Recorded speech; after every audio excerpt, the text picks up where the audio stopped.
if we have this long expression here, what is the value of 2 minus 4x? So we need to find the value of 2 minus 4x. And we can see that 2 minus 4x is actually an expression on both sides of the equation here. So what we can do is manipulate this expression, this equation, while keeping the 2 minus 4 together, and just move all the 2 minus 4s to one side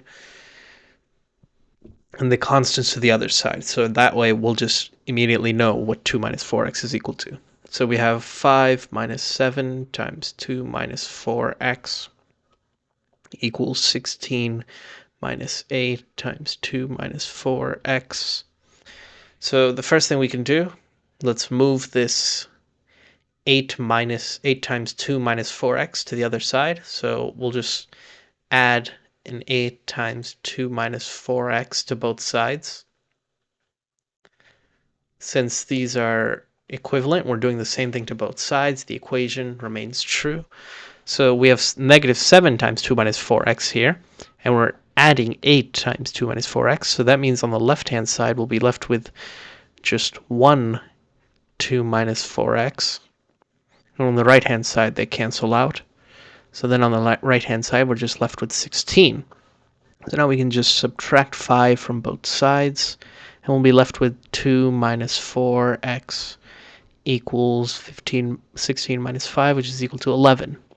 So what we did, we basically treated this 2 minus 4x as if it was like another variable. So like if you replace this with y, then it's like we added 8y to both sides instead of 8 times this expression, but it's essentially the same thing. We did the same thing to both sides, so the equation remains true. And now when we simplify, we can immediately see that 2 minus 4x is equal to 11. Alternatively, you could have solved for the value of x itself, like distributed the 7 and the 8 here and isolated the value of x, and then just plugged x into this expression to get the value of the expression. But this is much faster.